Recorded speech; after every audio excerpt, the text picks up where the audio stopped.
Hello, and welcome to Kingdom Connection with Jentezen Franklin. In this weekly podcast, we hope that you have an encounter with God through inspired teaching and discover practical ways to help you live a life of purpose.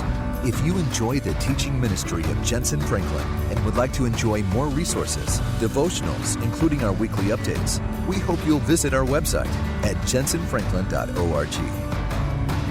If you have your Bibles, open them with me, please, to the book of 1 Kings chapter 20. And I want to speak today primarily to everybody. But I think it'll be applicable to every person under the sound of my voice, regardless of what gender you are. But particularly, I want to speak to the men. As a matter of fact, I'm going to preach today on the number one responsibility of every man. The number one responsibility of every man. And it's given to us in an Old Testament story, verse 39 of 1 Kings 20. As the king passed by, he cried out to the king and said, "Your servant went out into the midst of the battle. And there was a man who came over and brought a man to me and said, 'Guard this man.'" The King James says, "Keep this man, guard this man. If by any means he is missing, your life shall be for his life, or else you'll pay a talent of silver." While your servant was busy here and there, notice that, just got busy here and there, he was gone. Then the king of Israel said to him, "So shall your judgment be, you yourself have decided it." The number one responsibility of every man is contained in these short verses. The story takes place on a battlefield. Battlefields in the Old Testament were noisy places. They would direct the soldiers with trumpet blast, shofars, instruments of war, the clashing of swords and shields, and the rumble of chariots and horses, and the screams and the yells of men as it was in hand-to-hand combat. It was very, very noisy, chaos, everything around you to be just can you imagine that kind of battlefield? You've seen Braveheart, you know what I'm talking about. It had to be hard to imagine anything greater than that battle they were in. And right in the middle of this kind of a battle, the king comes up and he says, "I have captured someone." And he says to this particular soldier, "I want you to guard this man. Your primary number one responsibility, even though there's chaos and there's a battle all around you that's raging, your number one responsibility, soldier, is to guard this man. Keep this man." The word keep or guard means to hedge in with thorns. You are to hedge him in with thorns, put perimeters and boundaries around him, and make sure that he does not escape. And to add to the seriousness of this order that he was given, he said, "If this man is missing when I come for him, then it'll be your life for his life." That's pretty serious. This is your responsibility to guard this man. I know there's a lot going on out here, but you worry about this man. I'm pulling you off of the battlefield, so to speak, to not be so engaged with this and that that's going on, and this scream and this trumpet blast and this sword clash and this rumble of a chariot. I want you to be focused more than anything else on hedging with thorns and guarding this man. And the Bible said when the battle was over, the king came back. The dust settled, the warfare was over, and the king himself came back. And ladies and gentlemen, our king is coming back to earth again. And when the king came back, he wanted to know one thing from that soldier. Did you guard the man that I gave you the responsibility for? Where is the man that I gave you charge of? And in this particular case, the Bible said that the man escaped. Where's the man that I told you need to worry about more than anybody else? Where's the man? How could this have happened? How What was so important that it could have distracted you from the one assignment that I gave you, and that was to guard this man and watch this man and keep this man? Explain yourself. Were you overpowered by the enemy? No, sir. Were you seduced by a woman? No, sir. Well, did you forget the charge that I gave you to guard this man? No, sir, King, I didn't. His answer was a classic. Notice what he said. He said, I just got busy here and there. The king said, so shall your judgment be. You have lost the man, therefore you will lose yourself. It's going to cost you your life if you don't watch this man. The soldier wanted the king to know that the man wasn't missing and didn't escape because he was lazy. He began to explain, I wasn't lazy, I was busy. I was busy here and there. And I got distracted and I forgot about guarding the man.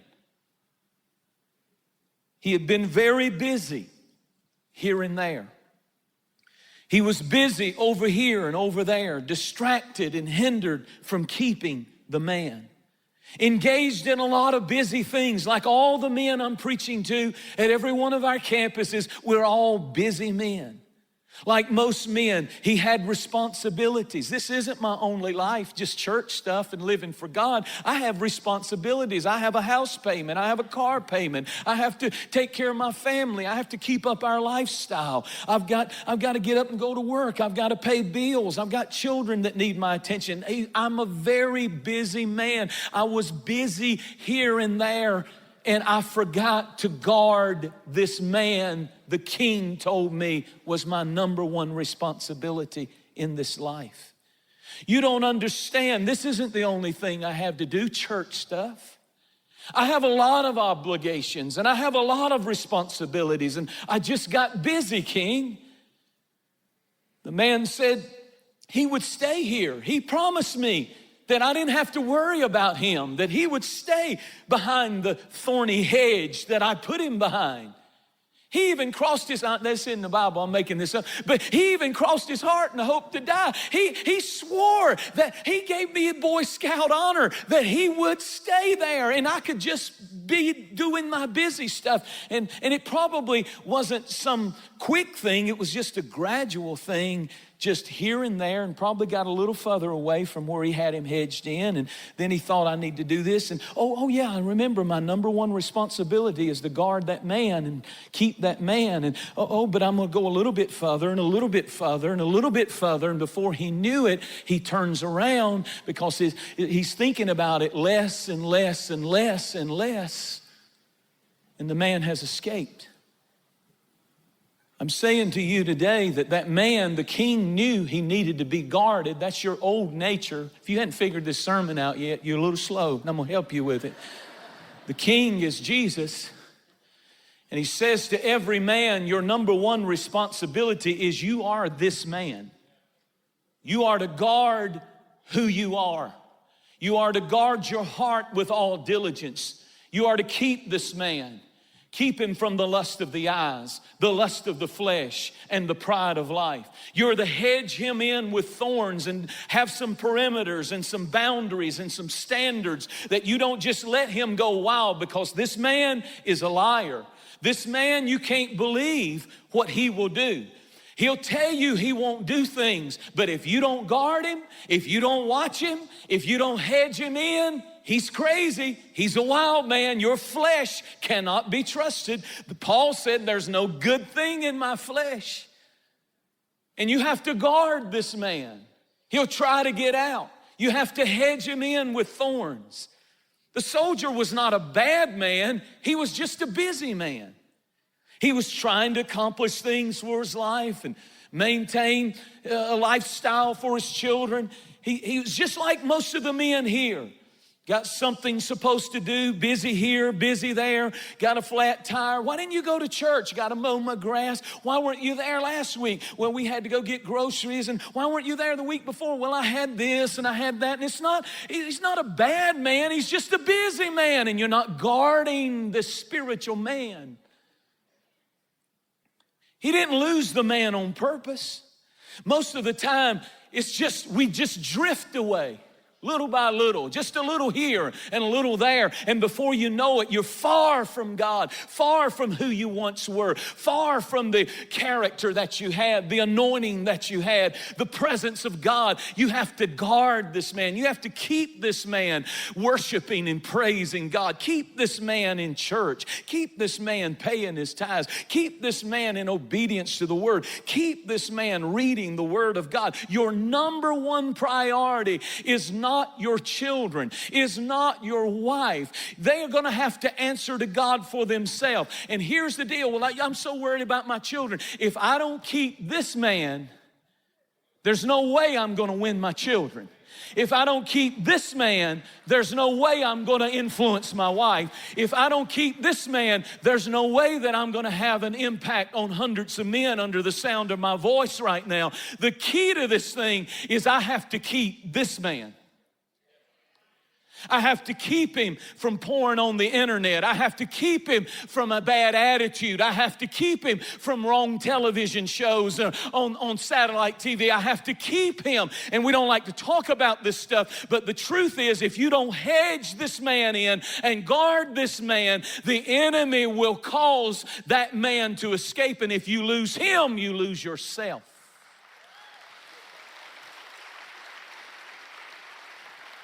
We get so busy and the man is gone.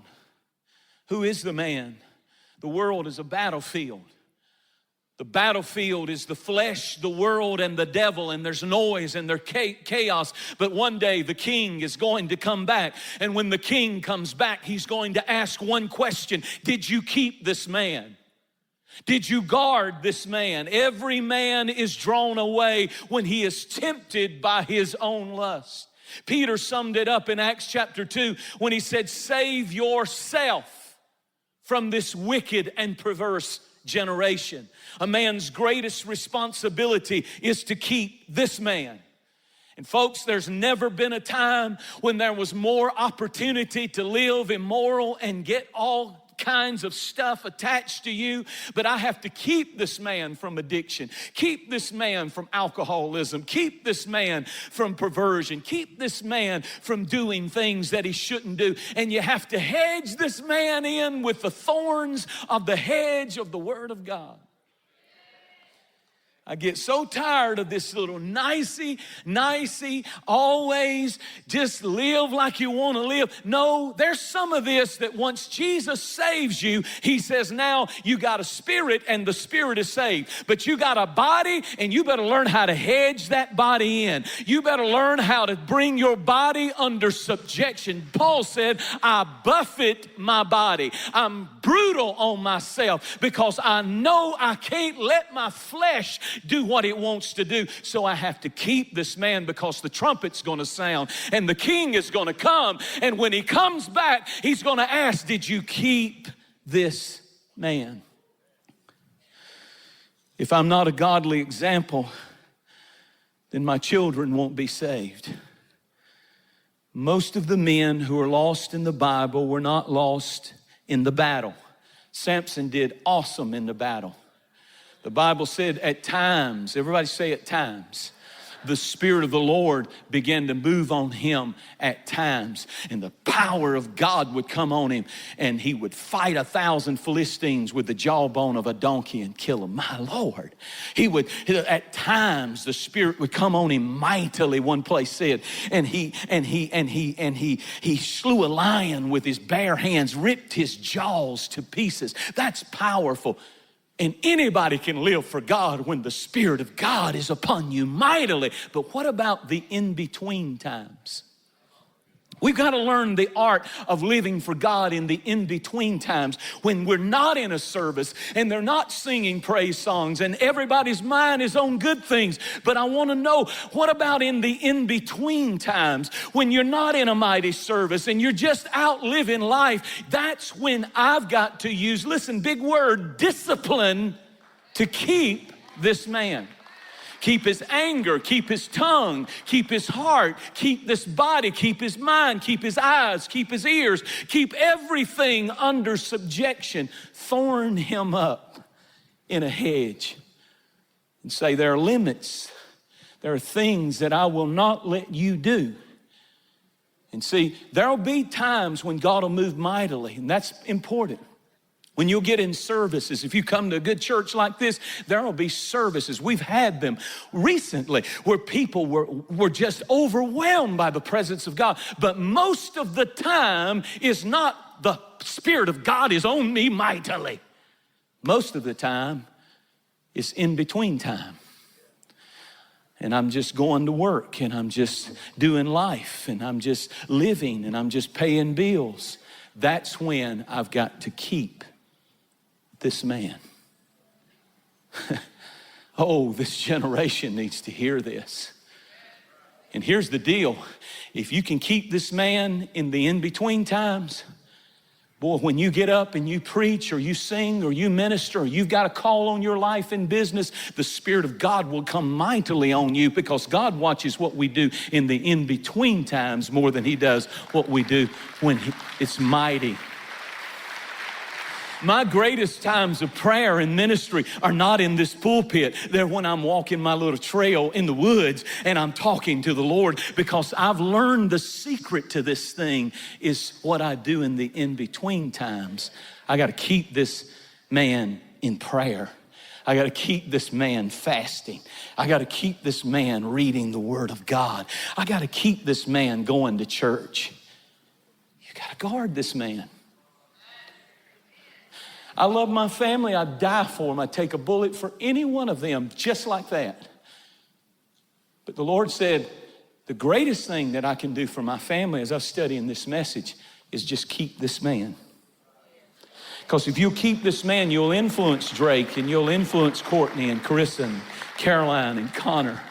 You'll influence Sharice if you'll just keep this man.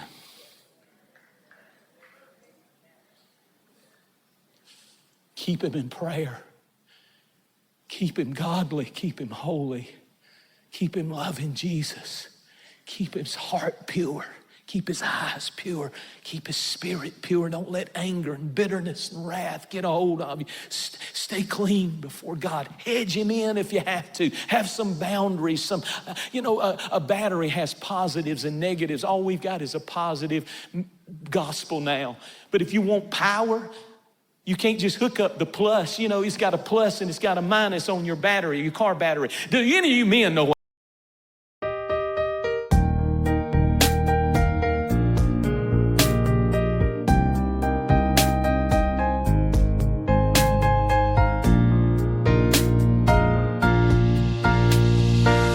I want to thank you for your unconditional love for me. You are the most beautiful thing I have ever had in my life. You are the reason, that's why I am living in this world. I want to thank you for your unconditional love for me. You are the most beautiful thing I have ever had in my life. You are the reason, that's why I am living in this world. I admire the way you are always there for me. I admire the ways you always take care of me. I admire the way you give your all just to see a loving smile on my face. I admire the way you love me.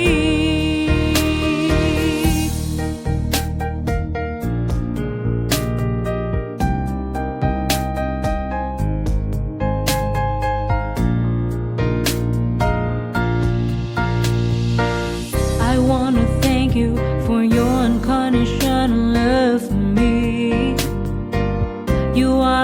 beautiful thing I have ever had in my life. You are the reason, that's why I am living in this world.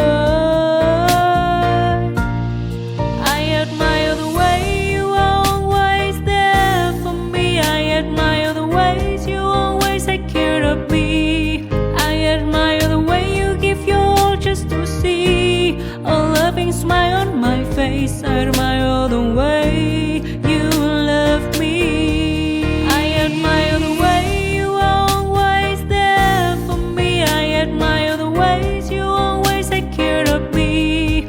I admire the way you give your all just to see a loving smile on my face. I admire the way you love me.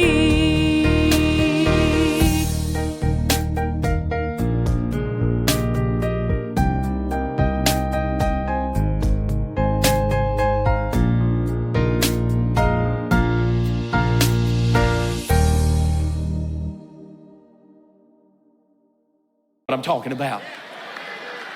And you can't just if you just hook up the jumper cables to the positive side, you're never gonna crank the engine and get power. You gotta have some negatives too. You need some thou shalt not commit adultery, thou shalt not lie, thou shalt not kill, you need that thorny hedge if you want power. I guess what I'm trying to say to you is the reason the king said, keep this man, hedge him in with thorns, is you can't trust you. You look real good in church. I look like a preacher almost, except my shirt tail's out, and that ain't right. But most of the time, you know, I look like a preacher, I guess. I don't know. But I try to be like a preacher and live right. But the truth is, you can't trust you. I'm a preacher and I don't even trust me. If I put myself in situations, if I don't have the hedges up, I don't trust me. You'll lie to yourself, I'll never do that. And then you just look around and someday he's just wandering off. He's just wandering off. There's an old preacher who took a trip with a bunch of younger preachers on a mission trip for 9 days. True story. This old bishop got on the plane, and those young men, all of them, about 7 of them, had not seen their wives in 9 days. And they were ready to see their wives. Do I need to explain that to you? They were ready to see their wives. And he said, God is my witness. While we were sitting there on the runway, on the jet was loading, all of us had seats together. He said there was a woman who walked in who was absolutely drop dead gorgeous. And he said she had a biblical dress on, lo and behold. And oh my goodness, she had a figure like a Coke bottle. And if you don't know what a Coke bottle is, that's whatever. This generation needs a lot of help. But she had it. She was a brick house. Come on, do you understand that? She had it. And every one of those young preachers, he said, he looked around and he said they were.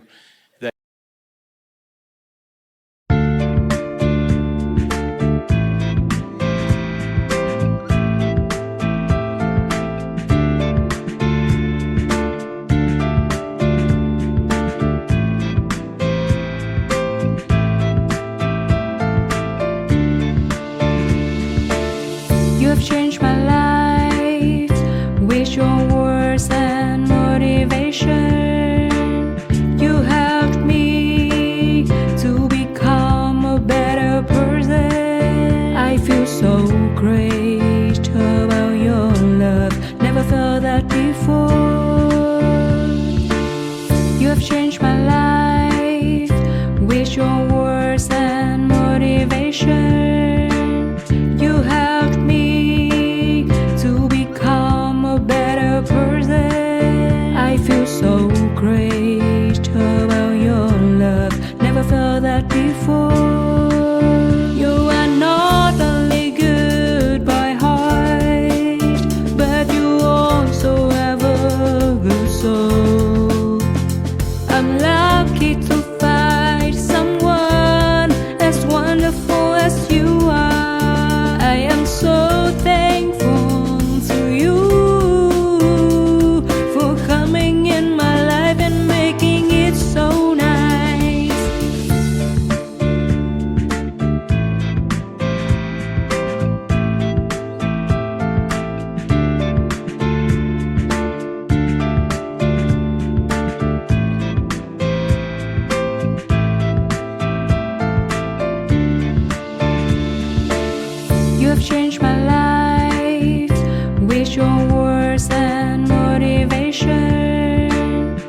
Never felt that before.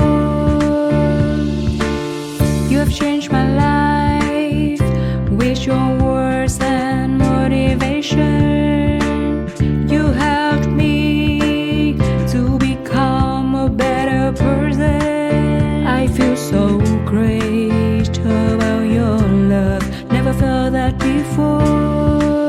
You are not only good by heart, but you also have a good soul. I'm lucky to find someone as wonderful as you are. I am so thankful to you for coming in my life and making it so nice. You are not only good by heart, but you also have a good soul. I'm lucky to find someone as wonderful as you are. I am so thankful to you for coming in my life and making it so nice.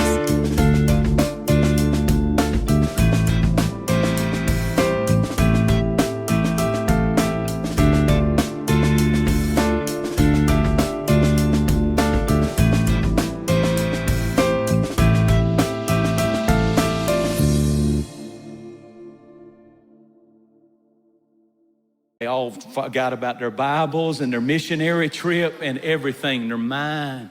And he said, I spoke up, listen to this. And he said, I said right out loud on the plane as she was walking by, good job, Jesus.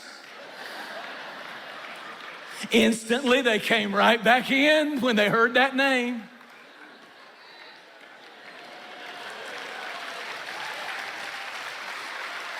I love that. Good job, Jesus. That same preacher told me, he called me one time. He said, Jentezen, he said, there's 2 reasons why I don't commit adultery. Number 1, God's against it. Number 2, they tell. Click. Now that'll save your life right there. We need some plain talk to men to say, you better keep this man, and God's against it, and don't you ever fool yourself. Sooner or later, they tell. You can't trust you. Turn to your neighbor and say, you can't trust you. You better keep this man. You better keep him from idols. John said, keep yourself from idols. What's an idol? I looked it up. Putting anything before God is an idol. Wow. Nothing comes before God for me and my family. Nothing comes before God. If it does, it is an idol to you. And you're not keeping this man. I'm done preaching. That's pretty much it.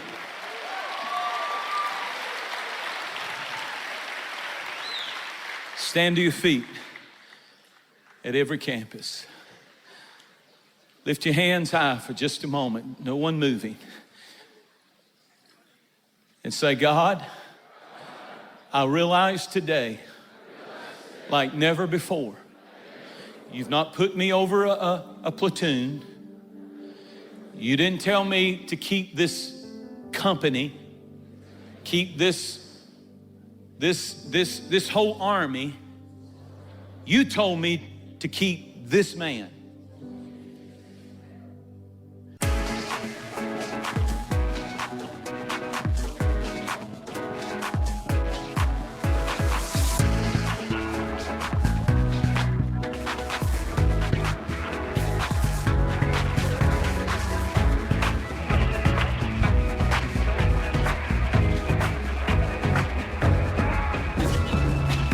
I use my sins in a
as I try to rule the dice with blind angels.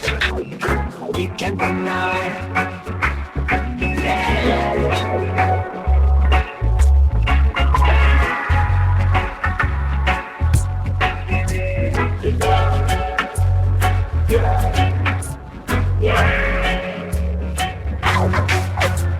Electric chemistry, make me feel alive. Dance with me tonight. The light and the fresh sky. The beat is integrated. He take you tonight. Let's get lost in this and let it fly. I need some space. Then my step right. And we'll never forget the best boy now. I only want. We keep going back. We know some words to lie. The road gets in ours. Yes, I am signing me. You spend my me.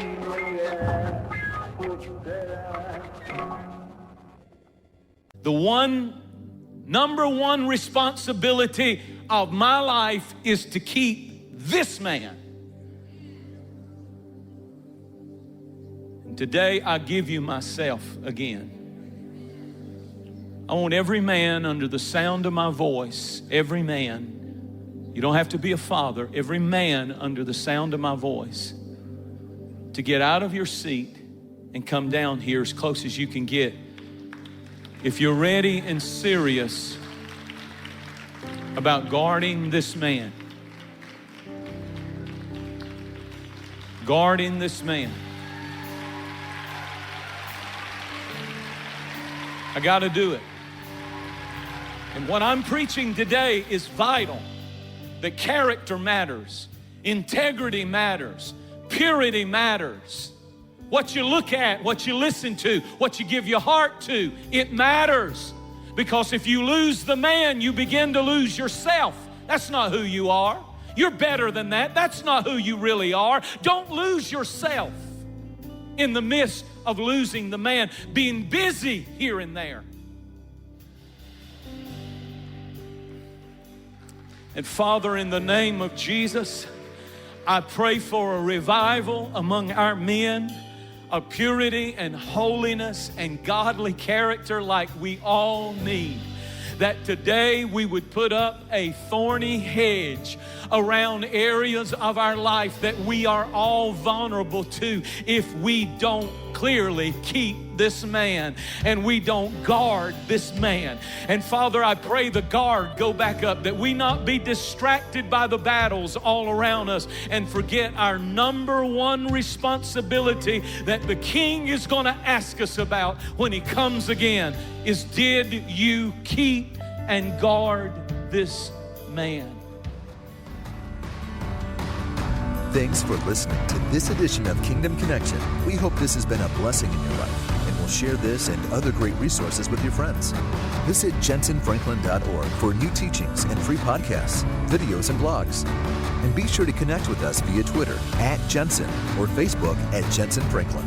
Thanks for listening to the Kingdom Connection podcast, and have a great week.